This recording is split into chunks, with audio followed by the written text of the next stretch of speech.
Αγαπητοί φίλοι και φίλες, καλώς ήρθατε στο νέο επεισόδιο του Beyond Science, το podcast του Παρατήματος Αθηνών της ΕΦΙΕ.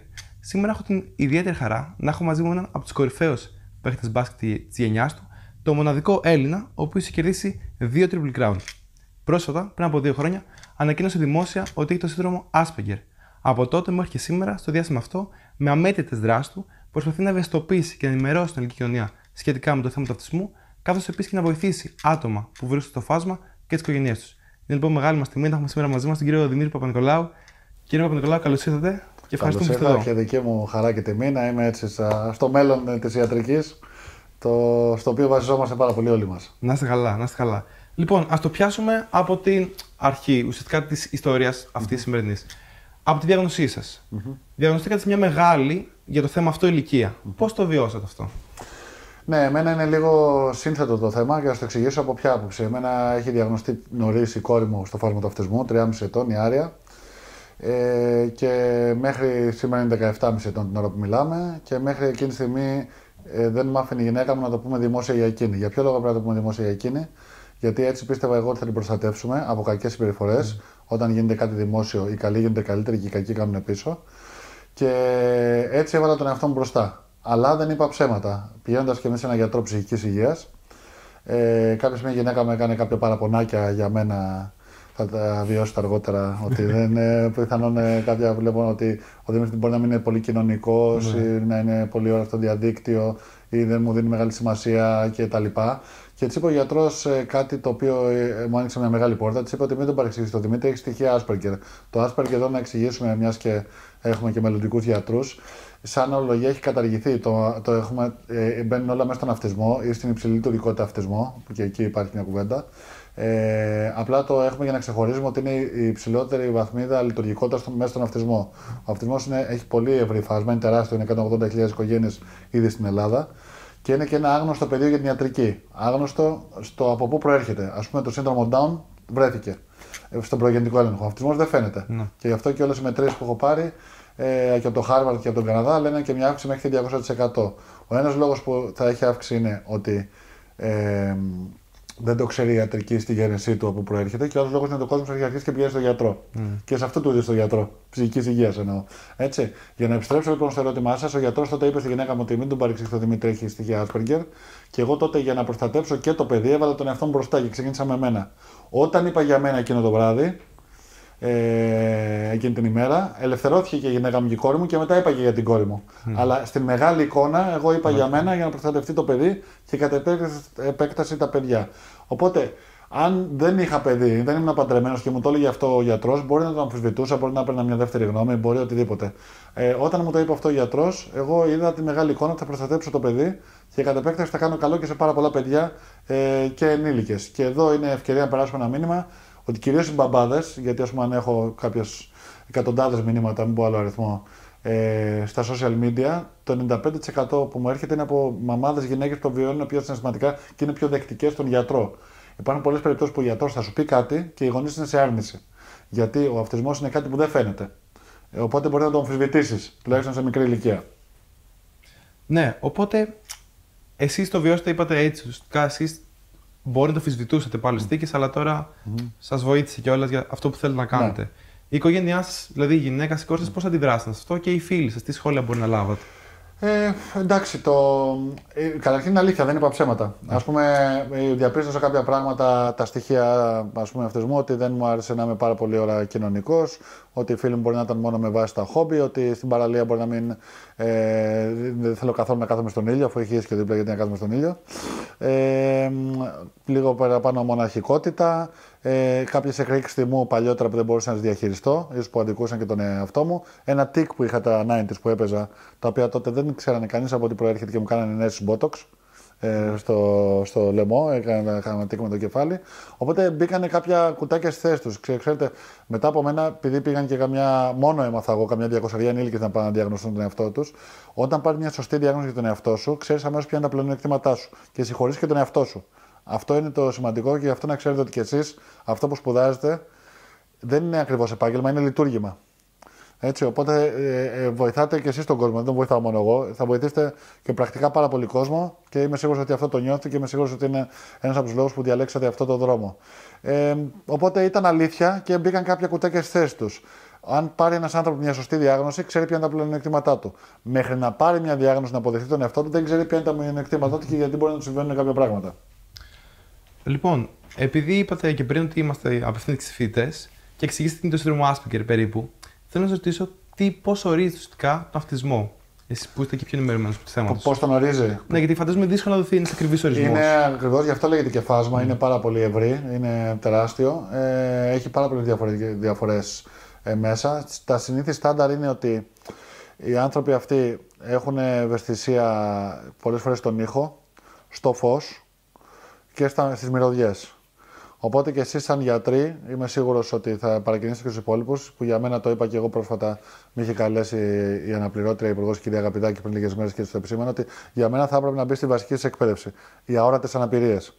Όχι για να διαγνώσετε τον αυτισμό, εκτός και κάποιος ακολουθεί στον δρόμο της ψυχιατρικής ή της ειδικής αγωγής γενικότερα, αλλά και πώς αντιμετωπίζουμε ένα ασθενή που έρχεται. Θα σας δώσω ένα μικρό παράδειγμα. Πρόσφατα πήγα την κόρη μου να κάνει ένα check-up εξέταση αίματος σε ένα μικροβιολογικό και την κάλεσε ο γιατρός εκείνη τη στιγμή και άρχισε να της κάνει ερωτήσεις. Ναι. Και είπα στη γιατρό, να σας πω κάτι λίγο, μισό λεπτό. Και μου λέει μισό λεπτό να τελειώσει τις ερωτήσεις. Όχι, λέω, να σας πω κάτι πριν. Ναι.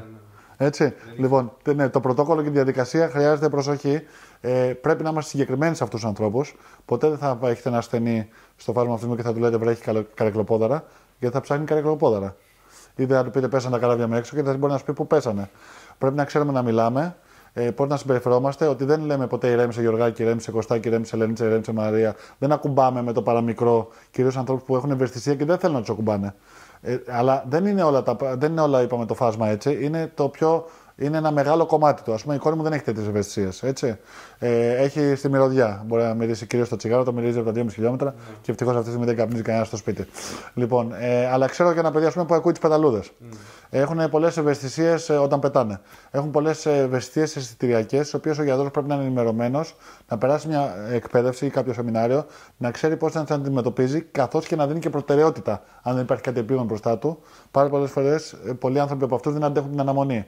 Οπότε πρέπει όλοι σας να είστε ενημερωμένοι και στο πώς μιλάμε σε έναν ασθενή και πώς τον ηρεμούμε και πώς είμαστε συγκεκριμένοι, αλλά και πώς, είναι σημαντικό σας το λέω από τώρα και μακάρι να το περάσει σε κάποια εκπαίδευση, και πώς εξηγούμε τι θα ακολουθήσει. Ότι θα κάτσει στην καρέκλα, θα σου κάνω μια οδοντιατρική εξέταση, θα σου ανάψω αυτό το φως. Θέλω να ξέρουν από πριν τι θα σου συμβεί. Ναι. Όχι να βρίσκουν εκπλήξεις μπροστά τους.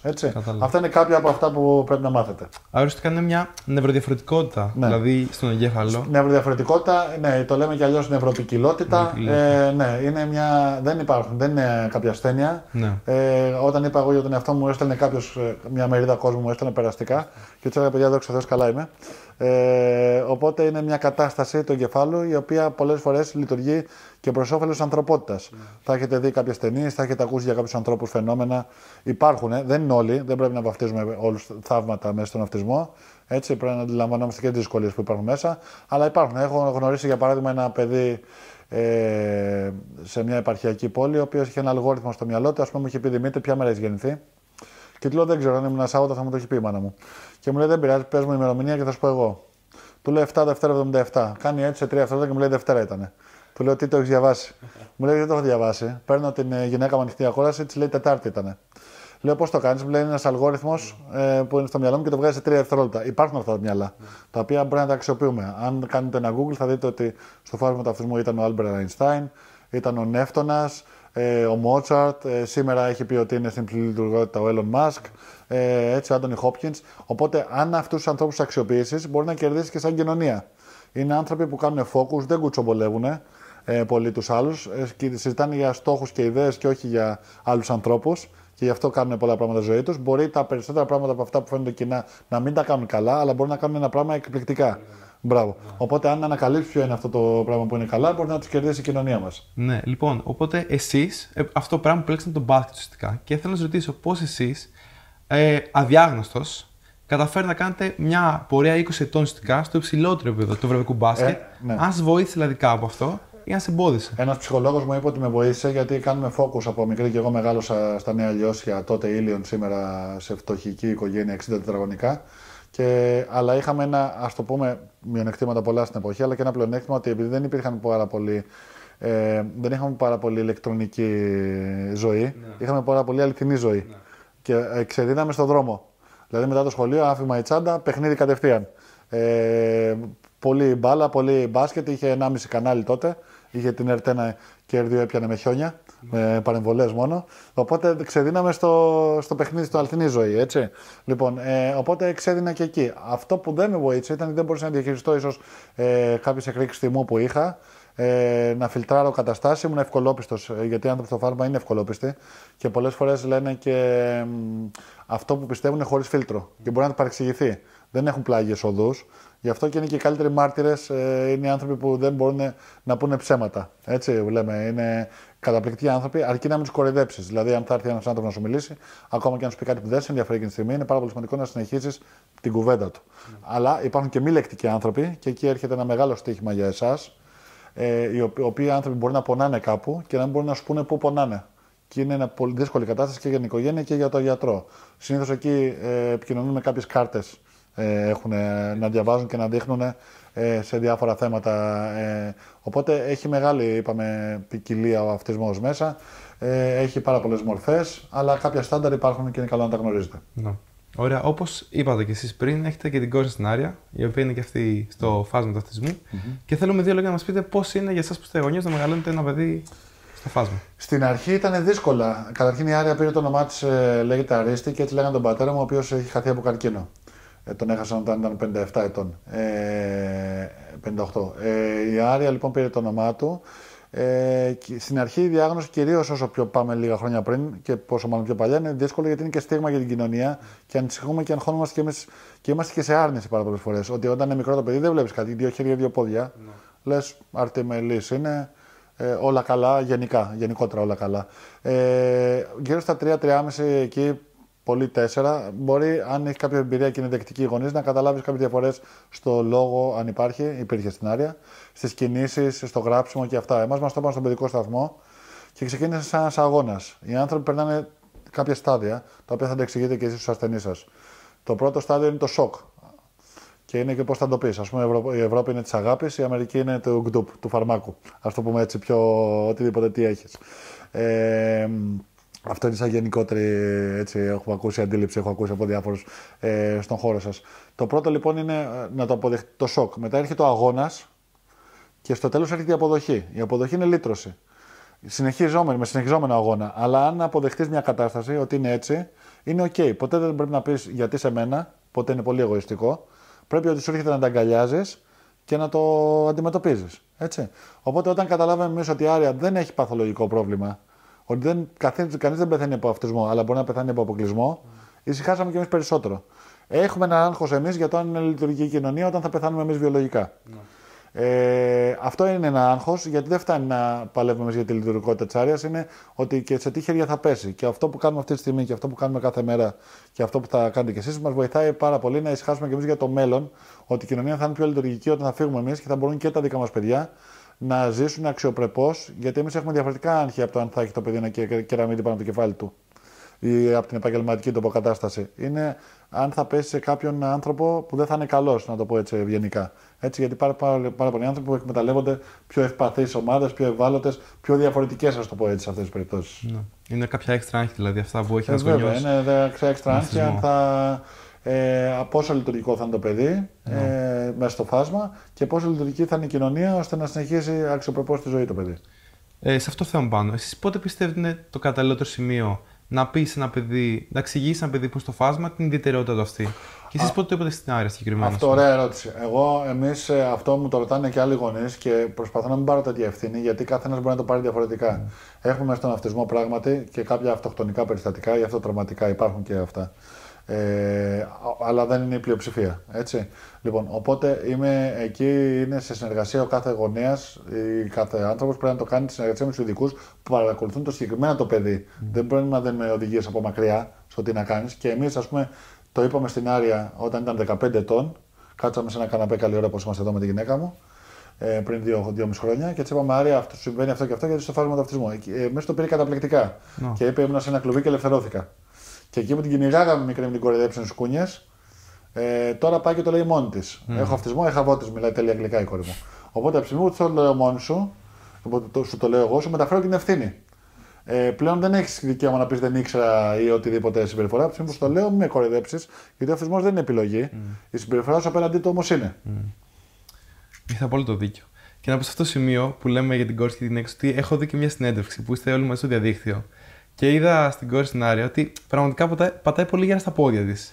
Έχει αυτοπεποίθηση τώρα. Αυτό και αυτό σίγουρα οφείλεται στην ανατροφή που έχει λάβει από εσάς. Προσπαθούμε, ευχαριστούμε πάρα πολύ. Πράγματι, μας έχουν πει και οι γιατροί και αυτό είναι πάρα πολύ σημαντικό οι άνθρωποι. Όταν θα μεγαλώσουμε, άμα ελπίζουμε όλοι να μεγαλώσουμε, να πάμε σε μια καρέκλα. Πολλές φορές έρχονται σε μια κουνιστή καρέκλα όπως είναι στις ταινίες. Πολλές φορές έρχονται 2 διαβολάκια από πάνω και σου λένε: Έκανες ό,τι μπορούσες. Σου προσπαθεί να σε γεμίσει τύψεις. Και είναι σημαντικό να μην έχεις τύψεις στη ζωή σου. Σε οτιδήποτε κάνεις. Και το λέω και σε εσάς. Οπότε εμείς στο θέμα της Άρειας δεν έχουμε τύψεις. Ότι δεν κάναμε κάτι. Και εγώ στην αρχή έλεγα: ο γιατρός που θέλει να μας πάρει το 80 και μας λέει βλακίες. Μήπως μας πουλάει πρόβλημα για να μας πουλήσει θεραπεία. Μήπως το ένα, μήπως το άλλο. Αλλά η δουλειά ξεκίνησε, οπότε δεν είχα τύψεις. Αμφιβολίες μπορεί να έχουμε. Και οι γιατροί κάνουν και λάθη. Μπορεί να υπάρχει μια δεύτερη και μια τρίτη γνώμη.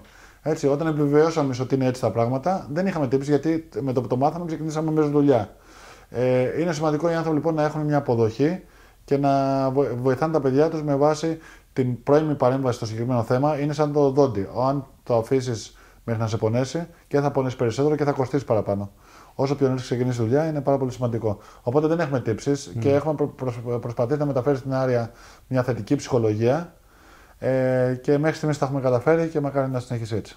Είναι πολύ σημαντικό αυτό που λέτε ότι έχετε τύψεις, γιατί σημαίνει ότι ως γονιός κάνετε το καλύτερο που μπορείτε. Τόσο για την κόρη σας, όσο και για τα υπόλοιπα παιδιά της Ελλάδας που είναι στο φάσμα μέσα αυτό που κάνετε. Μέσα από την Άρια βοηθήθηκαν πάρα πολλοί άνθρωποι. Έχω μηνύματα συγκλονιστικά. Άνθρωποι που φύγαν από την επαρχία να πάνε σε πόλεις να διαγνώσουν τα παιδιά τους, άντρες που γυρίσαν στα σπίτια τους, ενήλικες που πήγαν να διαγνώσουν τον εαυτό τους. Αυτό είναι το καλό το awareness. Αυτό που κάνουμε αυτή τη στιγμή θα βοηθήσει. Μπορεί να μην είναι εξέταση από πάνω με το φακό, στο μάτι, στο αυτί, αλλά το awareness έχει ένα μη μετρήσιμο καλό. Ότι θα βοηθήσει κάποιον να το δει, να δει κάποιο σημάδι σε κάποιον άλλο και να τον βοηθήσει. Δεν ξέρουμε πόσο καλό κάνει. Όσο κρατιέται το θέμα στην επικαιρότητα, τόσο βοηθούνται άνθρωποι. Έρχονται συνέχεια άνθρωποι που το μαθαίνουν τώρα ή που το αποδέχονται τώρα και τώρα, εγώ πάω σε πολλές εταιρείες και μιλάω. Και εκεί που νομίζουν πολλοί ότι αυτό το θέμα ήταν σε νοσοκομείο ή σε κάποιο ίδρυμα, ανακαλύπτουν ότι είναι στο γραφείο τους, ότι είναι στη δουλειά τους, ότι είναι στο τρένο, ότι είναι στο λεωφορείο. Και τους λέω και κάτι άλλο. Ότι αν κάποιος δεν είναι καλά ψυχολογικά, δεν μπορεί να είναι πέρα από το ανθρώπινο του θέματος, δεν μπορεί να είναι και δημιουργικός. Πώς θα είναι δημιουργικός κάποιος αν δεν είναι καλά. Σίγουρα. Λοιπόν, πώς θα είσαι δημιουργικός και για το σπίτι σου, παραγωγικός και για την κοινωνία. Οπότε η αποδοχή και το αγκάλιασμα των γύρω είναι πάρα πολύ σημαντικό για αυτούς τους ανθρώπους, γιατί πράγμα στην αρχή έχει ανηφόρα. Ναι, οπότε σίγουρα αυτό το awareness που κάνουμε τώρα είναι πολύ σημαντικό και το unique call που θα το αναλύσουμε αργότερα είναι επίσης πολύ σημαντικό. Αλλά αυτά είναι θελοντικά, δηλαδή όλα αυτά γίνονται θελοντικά σωστά. Αλλά πιστεύω ότι σε μια οργανωμένη κοινωνία, δεν ξέρω αν συμφωνείτε, ο εθελοντισμός είναι ένας τρόπος αντιμετώπισης ζητημάτων. Τη μέρημνα οφείλει πρωταρχικά να την παρέχει η πολιτεία. Εσείς είστε ικανοποιημένος ως γονιός, αλλά και ως άτομο στο φάσμα με αυτά που παρέχει η πολιτεία. Και αν όχι, τι πρέπει να γίνει διαφορετικά. Πολλά. Καταρχήν, ξεκινήσαμε είμαστε στον χώρο της ιατρικής. Η ιατρική έχει πάρα πολλά να κάνει, η παιδεία έχει πάρα πολλά να κάνει και βασιζόμαστε στο Unicall. Εγώ απλά σας δίνω και σας συμβουλή, και εγώ είμαι εθελοντής πάρα πολλά πράγματα, να προσπαθήσετε να ξεχωρίσετε τον εθελοντισμό από τον κοροϊδισμό. Είναι άλλο εθελοντισμός, άλλο η εκμετάλλευση. Και εγώ είμαι εθελοντής οργάνων, αν πεθάνω και είναι χρήσιμα τα όργανα μου, χαρά μου να πάνε κάπου. Είμαι εθελοντής ομοδότης. Ή άμα αρπάξει πυρκαγιά, είμαι πρώτος με τη μάνικα μέσα στη φωτιά.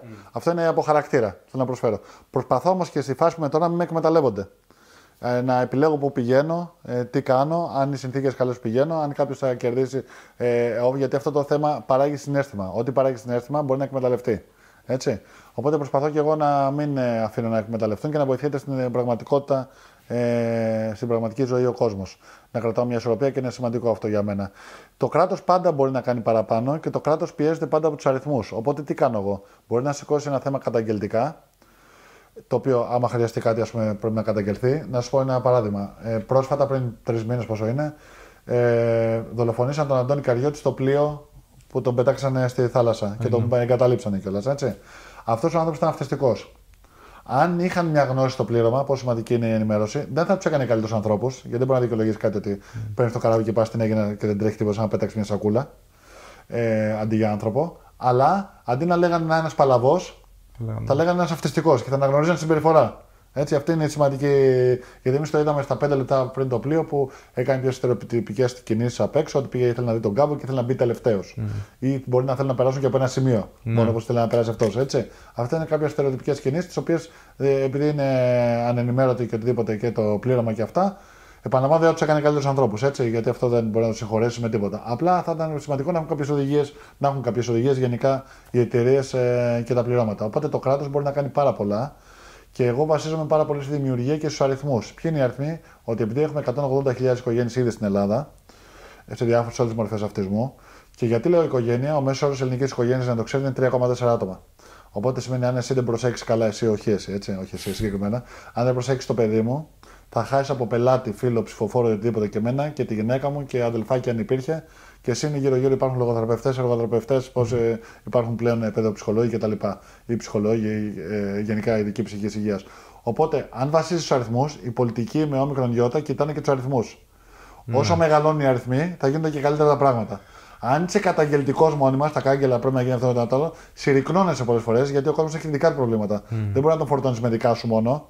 Σου λέει Δημήτρη, υπάρχουν και άλλα πράγματα. Υπάρχουν ναρκωτικά, υπάρχουν ακροτηριασμοί, υπάρχει φτώχεια, υπάρχουν πολλά πράγματα. Έτσι δεν μπορεί να με φορτώνει με το δικό σου πρόβλημα. Οπότε εγώ προσπαθώ να είμαι δημιουργικός, να μην του φορτώνω, αλλά να ενώνουμε δυνάμεις πάρα πολλοί άνθρωποι ώστε να γίνονται πράγματα. Αυτό είναι ο στόχος μου και είναι ακόμα νωρίς. Έχουμε φτάσει σε ένα σημείο, έχει γίνει ήδη καλό σε πολλές οικογένειες. Με αυτό μπορώ να κοιμάμαι ήσυχος, αλλά θέλω να γίνουν ακόμα πολύ περισσότερα. Και σίγουρα. Όσο και να προσπαθούμε οι ιδιώτες, ορισμένα πράγματα περνάνε από το κράτος για να καταλήξουν στην ερώτησή σου.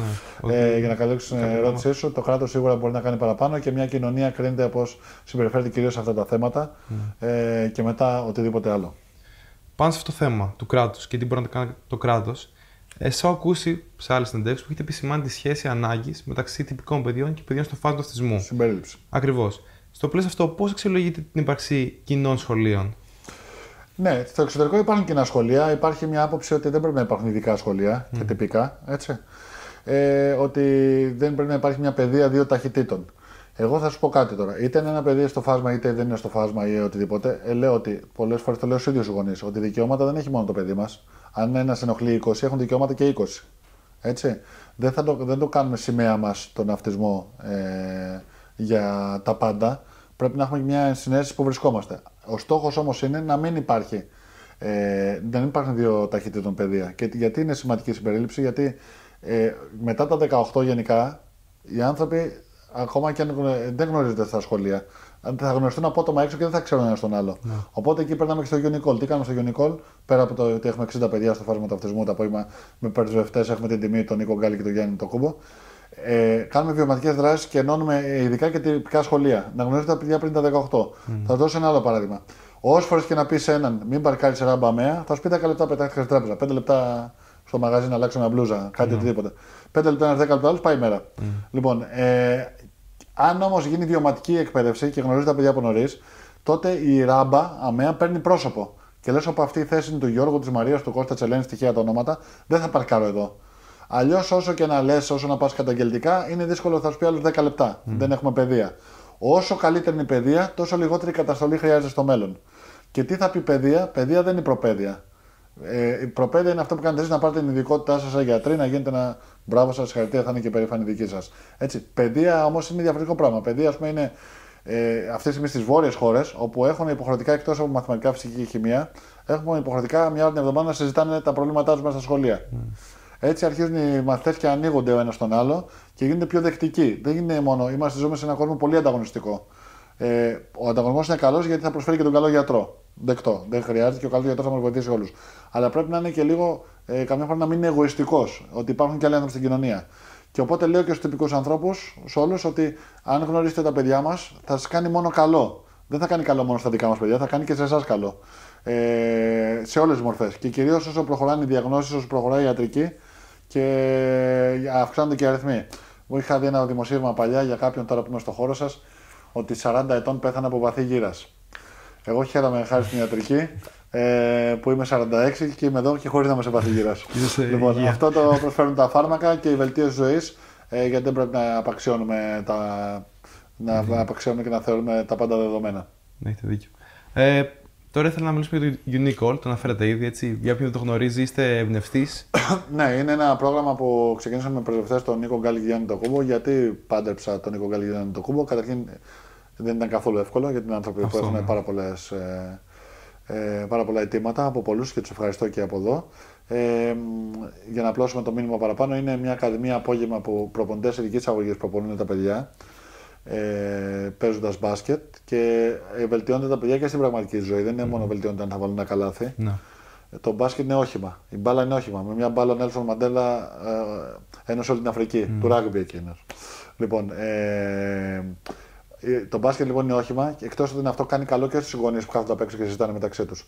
Οπότε έχουμε 60 παιδιά γιατί τόσα χωράνε σε δύο σχολές, τη Λεόντιο Αθηνών, στα Πατήσια και τη Λεόντιο Νέας Μύρνης. Και έχουμε πάρει και άδεια από το Ινστιτούτο Εκπαιδευτικής Πολιτικής, Υπουργείο Παιδείας, να μην μπερδεύουμε όσους μας ακούνε, όπου κάνουμε βιωματικές δράσεις που είπα πριν, που ενώνουμε ειδικά με τυπικά σχολεία. Και ο στόχος είναι, το είπα και τώρα στην αναπληρωτή Υπουργός, ότι η Ελλάδα δεν είναι μόνο η Αθήνα. Στην Αθήνα έχουν φτιαχτεί κάποιες ακαδημίες, μπάσκετ ή από άλλα αθλήματα, αλλά η περιφέρεια σίγουρα χρειάζεται πολύ περισσότερα πράγματα. Και σίγουρα χρειαζόμαστε και δομές για το μέλλον. Και αυτό ήταν το Unicall για αρχή. Τώρα κάνω πάρα πολλά πράγματα, δεν είναι μόνο το Unicall. Ναι. Έχει απλωθεί σε πολλούς τομείς που αντιλαμβάνομαι και εγώ, μεταφορές, προσπαθώ στην ιατρική. Ας πούμε, αν ίσως ακούσατε πολλοί από εσάς για μια περίπτωση που είχα στον δρόμο με ένα παιδί με το ΕΚΑΒ που αντιμετώπισε. Ναι. Όχι με το ΕΚΑΒ. Το ΕΚΑΒ ρώτησαν αν είναι εκπαιδευμένοι. Δεν ήταν. Τώρα λοιπόν θα ξεκινήσω ότι πώς αντιμετωπίζουμε κάποιον που είναι στον δρόμο. Τον τραβάμε τα χέρια και τα πόδια γρήγορα ή με τη βία και αντιστέκεται, είναι αντίσταση κατά της αρχής, είναι κάτι που δεν ελέγχει. Να μάθουμε να ξεχωρίζουμε τις περιπτώσεις. Οπότε, με βάση αυτό το περιστατικό, είδα ότι πάει να κινητοποιηθεί και το ΕΚΑΒ, τα ασθενοφόρα ή η πρωτοβάθμια φροντίδα στην υγεία και διάφορα οδοντίατροι και άλλα που χρειάζονται σε αυτό το θέμα να υπάρχει γνώση. Βασιζόμαστε πάρα πολύ σε εσάς. Θα γίνετε καλύτεροι από εμάς, σαν άνθρωποι γενικά, γιατί έχετε καλύτερη ενημέρωση. Είστε πιο δεκτικοί σε αυτό που λέμε διαφορετικότητα, μοναδικότητα. Εγώ προτιμώ τη λέξη, γιατί όταν μιλάς για διαφορετικούς μπαίνει σε άμυνα, άμα λες τον εαυτό σου διαφορετικό. Έτσι, στην ουσία όλοι είμαστε διαφορετικοί. Οπότε είστε πιο δεκτικοί στη μοναδικότητα, έχετε μεγαλύτερη ενημέρωση. Μαθαίνετε τι γίνεται σε όλη τη γη. Εμείς μαθαίναμε τι γίνεται στη γειτονιά μας μόνο παλιά. Λοιπόν, οπότε όλα αυτά μαζί με το ότι αλλάζει μια κουλτούρα, παρότι προβάλλεται με αλφαγιώτα το κακό, η νέα γενιά θα γίνει καλύτερη από εμάς. Μακάρι να γίνουμε καλύτεροι. Από εσάς χρειάζεται. Ναι, αυτό ακριβώς. Και πάνω σε αυτό το θέμα, δηλαδή για να γίνουμε όντως καλύτεροι, και στο Unicall που αναφέρατε, υπάρχουν εθελοντές που βοηθάνε στην προσπάθειά σας, και αν ναι, πώς μπορεί κάποιος τρίτος μας ακούει να συμμετέχει και αυτός? Ευχαριστώ πολύ. Ναι, υπάρχουν τα email και τα τηλέφωνα για αυτά που μπορεί κάποιος να συμμετέχει. Θα ζούμε απόλυτα ειλικρινείς όμως. Εμείς έχουμε λιγότερους εθελοντές και περισσότερους εργαζόμενους για να ελέγχουμε και την ποιότητα της δουλειάς. Και αυτό είναι σημαντικό να το ξέρετε και για το μέλλον, σε οτιδήποτε για να κάνετε, ότι ο εθελοντισμός, είπαμε, είναι πάρα πολύ ωραίος, αλλά ο εθελοντής, αν έχει κάποιο επαγγελματικό θετικό το θέμα ή οτιδήποτε, κάποια στιγμή μπορεί να μην έρθει σε μια προπόνηση. Ναι.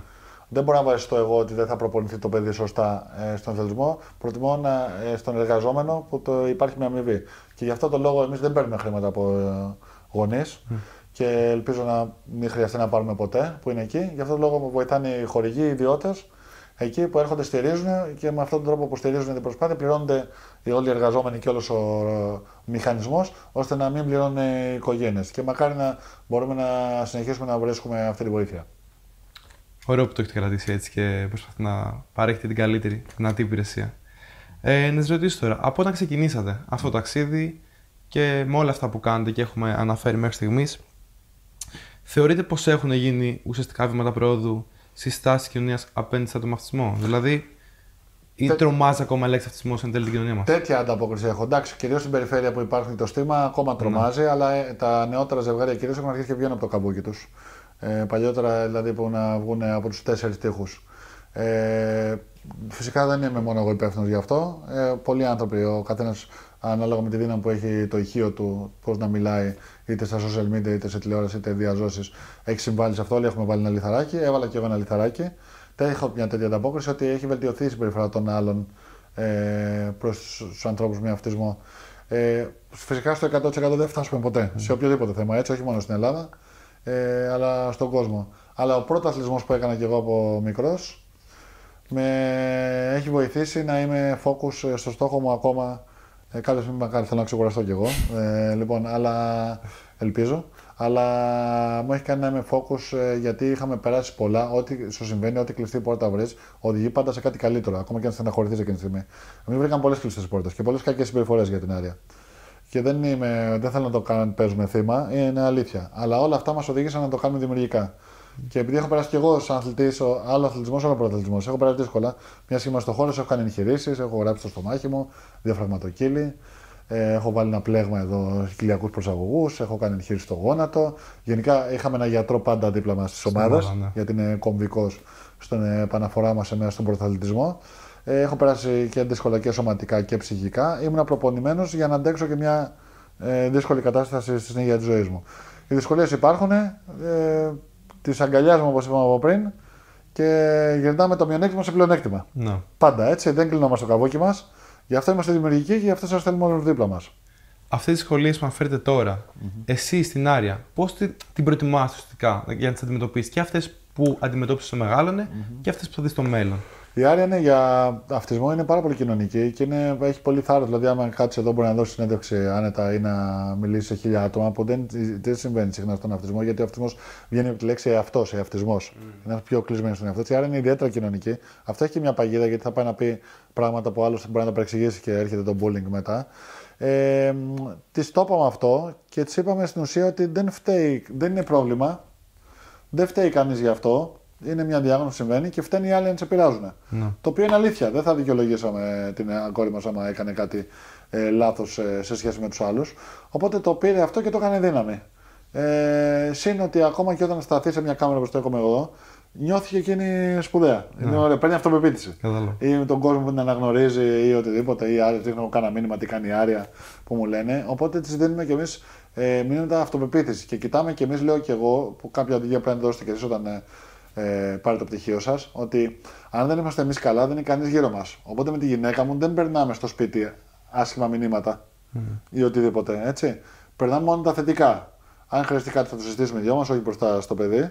Έτσι. Αλλά δεν περνάμε. Και, η Άρια δηλαδή έχει δεχτεί πολύ bullying και χωρίς να το ξέρει. Εκτός. Εμείς έχουμε δεχτεί bullying. Αυτά δεν τα μεταφέραμε ποτέ. Ή να βρίσκαμε κλειστές πόρτες ότι δεν τη θέλουν κάπου. Αυτά δεν τα μεταφέραμε ποτέ. Προσπαθούμε να δημιουργήσουμε όχι ένα ουτοπικό κόσμο, αλλά έναν θετικό κόσμο. Έτσι, για να είναι πιο χαρούμενη και να έχει μεγαλύτερη αυτοπεποίθηση στη ζωή της. Πολύ ωραία μας μέχρι στιγμής. Μια τελευταία ερώτηση να κάνω τώρα, αν και την έχουμε θίξει λίγο και πιο πριν. Έτσι, πολύ έτσι, σαν tips, τι θέλετε να προσέξει παραπάνω και να γνωρίζει ένας νέος γιατρός ο οποίος παρέχει ιατρική φροντίδα σε άτομο με αυτισμό?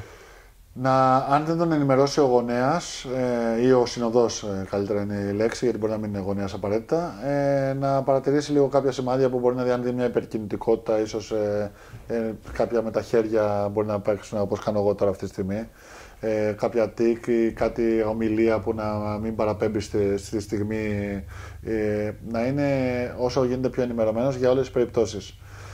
Δεν λέμε κάτσε Γιώργα ρέμισε και χαϊδεύουμε και τον άλλο. Πρέπει να ξέρουμε πώς συμπεριφερόμαστε, πώς ηρεμούμε, να είμαστε συγκεκριμένοι σε οτιδήποτε. Αυτές οι άσπρες λάμπες από παντού βάλουν οι γιατροί, λίγο αν έχετε κανένα άλλο χρωματάκι θα βοηθήσει.